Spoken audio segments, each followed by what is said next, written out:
6వ తరగతి విషయ సూచిక. పాఠం పేరు ఇతివృత్తం, ప్రక్రియ, రచయిత, మూలం. పాఠం పేరు అమ్మ ఒడి. ఇతివృత్తం తల్లి ప్రేమ ఇతివృత్తం గేయ ప్రక్రియకు చెందినటువంటిది. అమ్మ ఒడి పాఠ్యభాగ రచయిత బివి నరసింహారావు. రెండవ పాఠం తృప్తి.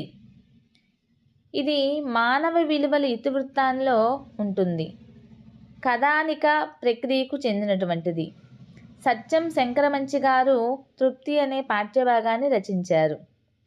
మా కొద్దీ తెల్ల దొరతనం పాఠ్యభాగాన్ని గరిమెళ్ళ సత్యనారాయణ గారు రచించారు. ఇది దేశభక్తి ఇతివృత్తంలో కొనసాగుతుంది. గేయ ప్రక్రియకు చెందినటువంటిది. 4th లెసన్ సమయస్ఫూర్తి. ఇది సమయస్ఫూర్తి ఇతివృత్తంలో ఉంటుంది. కథా ప్రక్రియకు చెందినటువంటిది. కందుకూరి వీరేశలింగం పంతులు గారు రచించినటువంటి పాఠ్యభాగం సమయస్ఫూర్తి. నెక్స్ట్ మన మహనీయులు. ఇది ఉపవాచకం. దేశభక్తి ఇతివృత్తంలో ఉంటుంది. వ్యాస ప్రక్రియకు చెందినటువంటిది. దీనికి మూలం రచయితల బృందం. సుభాషితాలు. 6వ పాఠం సుభాషితాలు. ఇది నైతిక విలువల ఇతివృత్తంలో ఉంటుంది. శతక పద్యాల ప్రక్రియకు చెందినటువంటిది. ఇక శతక కవులు మూలంగా ఉన్నటువంటి పాఠ్యభాగం సుభాషితాలు. 7th లెసన్ మమకారం. ఇది భాషాభిరుచి అనేటువంటి ఇతివృత్తంలో కొనసాగుతూ ఉంటుంది. కథా ప్రక్రియకు చెందినటువంటిది. చిలుకూరి దేవపుత్ర గారు మమకారం అనే పాఠ్యభాగాన్ని రచయిత. మేలుకొలుపు 8వ పాఠం మేలుకొలుపు. మేలుకొలుపు పాఠ్యభాగము సమానత్వం ఇతివృత్తంలో కొనసాగుతూ ఉంటుంది. పద్య ప్రక్రియకు చెందినటువంటిది. కుసుమధర్మన్న ఈ పాఠ్యభాగాన్ని రచించారు. ధర్మ నిర్ణయం అనేటువంటిది 9వ పాఠ్యభాగం. 9వ పాఠము స్థల పురాణం అనేటువంటి ఇతివృత్తంలో కొనసాగుతుంది.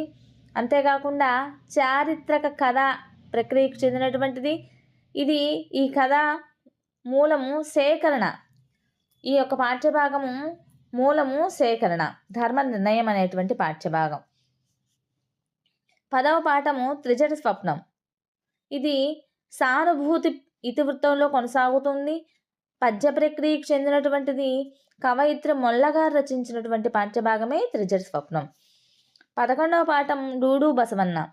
ఇది సంస్కృతి ఇతివృత్తంలో ఉంటుంది. జీవిత చిత్రం అనే ప్రక్రియకు చెందినటువంటిది. రావూరి భరద్వాజ్ గారు ఈ పాఠ్యభాగానికి రచయిత. 12వ పాఠ్యం ఎంత మంచి వారమమ్మ. 12వ పాఠ్యభాగం ఎంత మంచి వారమమ్మ. ఇది ఉపవాచకం. జీవన వైవిధ్యం ఇతివృత్తంగా కొనసాగుతూ ఉంటుంది. వ్యాస ప్రక్రియకు చెందినటువంటిది. వెన్నెలకంటి రాఘవయ్య గారు ఈ పాఠ్యభాగాన్ని రచించారు. ఎంత మంచి వారమమ్మ. సో టీచర్స్, మీకు కనుక ఈ వీడియో నచ్చినట్లయితే ప్లీజ్ లైక్ చేయండి, షేర్ చేయండి, సబ్స్క్రైబ్ చేయండి.